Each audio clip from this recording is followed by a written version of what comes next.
including her young kids, on a JetBlue flight yesterday. The man, who was a lawyer from Brooklyn, berated her about her father before being kicked off the flight for disorderly conduct. Even a lot of liberals thought his behavior went way too far, but not all of them thought that. Some of them thought it was justified, and that would include our next guest. She's Lauren Duca. She's a journalist, and she tweeted this earlier today. Ivanka Trump is poised to become the most powerful woman in the world. Don't let her off the hook just because she looks like she smells good. Lauren Duca joins us. Now, Lauren, thanks for coming on. Hi. Thanks for having me. So I think, of course, it goes without saying that it's valid that you disagree with Trump and you have your own set of political views and perhaps you disagree with Ivanka Trump. I wonder, though, screaming at a mom and her kids on an airplane seems like a violation of privacy and decency and good manners, and it raises the question, what are the venues where you shouldn't scream your political views at people? Would a funeral be out of bounds, church, her son's bris? Like, what are the rules on that? Oh, at a brisk. Yeah, well, I think what is a nonpartisan issue is that air travel is horrific, and I don't think anybody should be enduring confrontations in the air, be it Ivanka Trump with her children or just any other human being in a tin can and feeling dehydrated. Right. And I think that the fact that she is with her children is significant, and I do also think that, you know, a mother in public who's a public figure, you know, there are certain levels of decorum that we should be thinking about. At the same time, she does have an incredibly powerful position, and she's not just a mother. She is a powerful, powerful woman who's connected very closely to the president-elect, not just as his daughter, but in many ways as a business confidant and advisor. And I think that we haven't quite been able to define what all those roles mean. So while I don't want anyone being yelled at on a plane. I don't want anyone yelling at me on a plane. I don't want to yell at anyone on a plane. But I think that, you know, Ivanka's incredibly compelling brand and presence and role as a mother and successful woman, those are interesting and attractive elements of her brand, but I don't know that, you know, where do those protections end too? Kind of would ask you the same question as the funeral but wait a second, that's not at all what your tweet suggested. In addition to the one that we just read, you put, I think we can put it on the screen. My tweet didn't talk about the plane at all, actually. So what are you referring to? Within the look, Ivanka Trump was in the news because she was screamed at on the airplane, and you say, don't let her off the hook. And then you go on to say in another tweet, Ivanka has it all, and by that I mean a job, a family, and sinister complicity in aiding the most aggressively anti-woman candidate of our time. Yes. Sinister complicity. She's his daughter. What is that? She was a surrogate frequently throughout, represented him in terms of women's issues. She had Isn't she pretty repeated liberal on women's issues? And she did speeches on his behalf where she represented a platform of women's empowerment, and in terms of having it all, I think she's an incredibly successful, brilliant woman.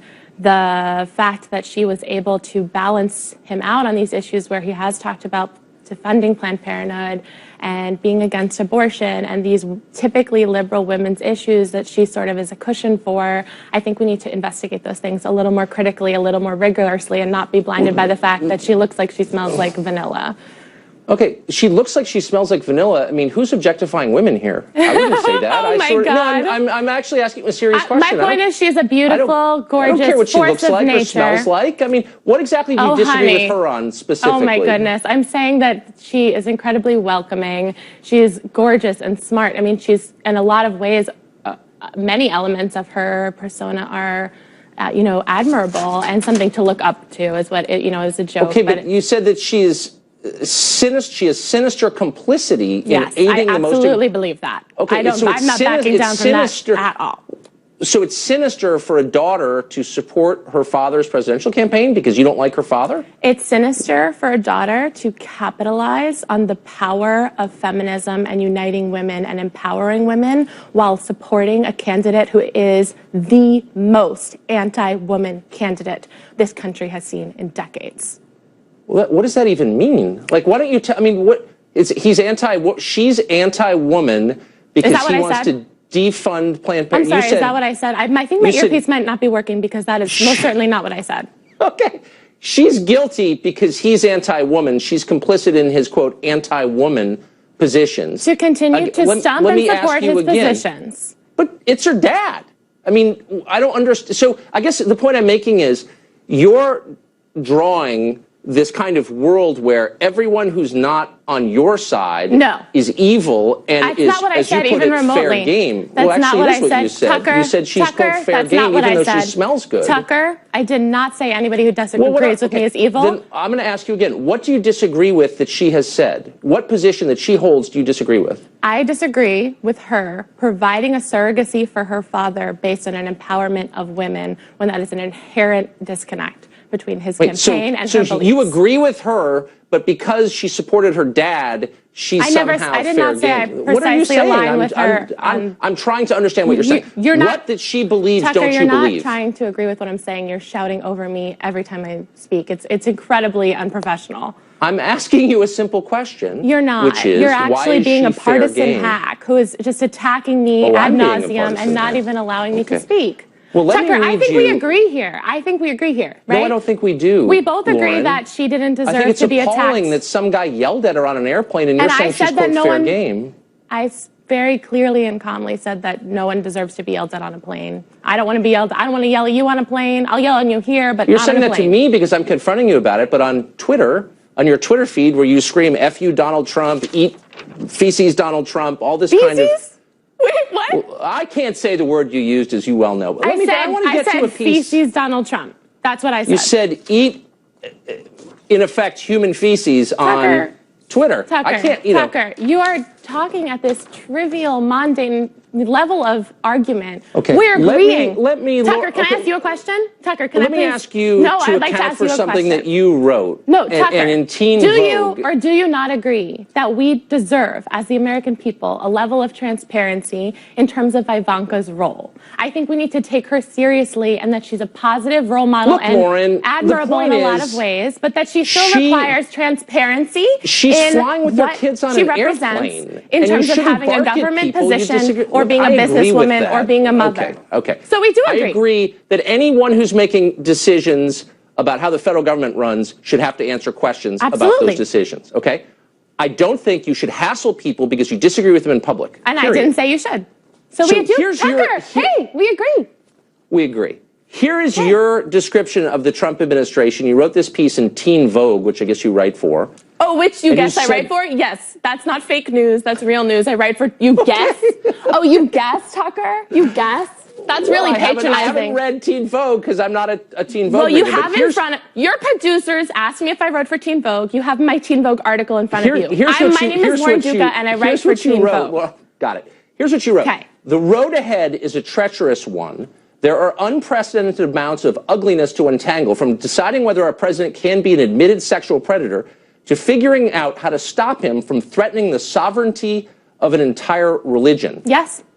What does it mean to threaten the sovereignty of religion? What does that even mean? That means an entire agenda, a platform based on banning Muslims, which is still available on his website. How does that threaten the sovereignty of religion? That's moronic, Lauren. You're a writer. How does that threaten the sovereignty of it? Pardon me for taking your words literally. Sorry, how does what threaten the sovereignty of it? Threatening to ban Muslims? That threatens the sovereignty of it?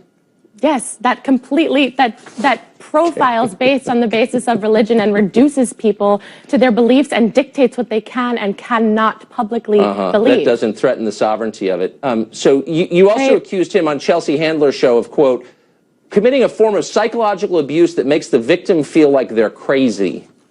Does Trump make you feel like you're crazy? That's the impression I'm getting. Oh my God, are you calling me crazy? That's adorable. I'm asking you, you said on Chelsea Handler, he's committing psychological abuse on you. You believe that? On the American people. I believe the American people, Trump supporters, Hillary supporters, Jill Stein and her cousin, are a victim of Trump's gaslighting. What I mean by that is that he frequently contradicts objective evidence, not that he is abusing me personally. And I think you're smart enough to know that, aren't you, Tucker? I don't know. I just take your words at face value. So did you read the entire article? Psychological. I did. I also read Liam Payne is 100% certain One Direction will continue. Adriana Grande rocked the most epic thigh-high boots at Jingle Bell, and Black China and Rob Kardashian went through the messiest breakup of 2016. Those are your other pieces. But I'm trying to get to what you're writing about Trump taking a break from the thigh-high boots and ask what you mean about him committing psychological abuse on you. A woman can love Ariana Grande and her thigh-high boots and still just letting you know that I read you in Teen Vogue as of today. And those things are not mutually exclusive. You know, now that you bring up Teen Vogue, we treat young women like they don't have a right to a political conversation. Like, dumb propaganda, and like you can't be, enjoy Kylie Jenner's Instagram and worry about the future of this country. And those things are not mutually exclusive. So you know what? I did write about Ariana Grande, and I did write about the abusive, bigoted, those pieces were a little smarter than your piece about threatening the sovereignty States. of a whole religion. All right, I got to go. You should stick to the thigh-high boots. You're better at that. Lauren, thanks for joining us. You're a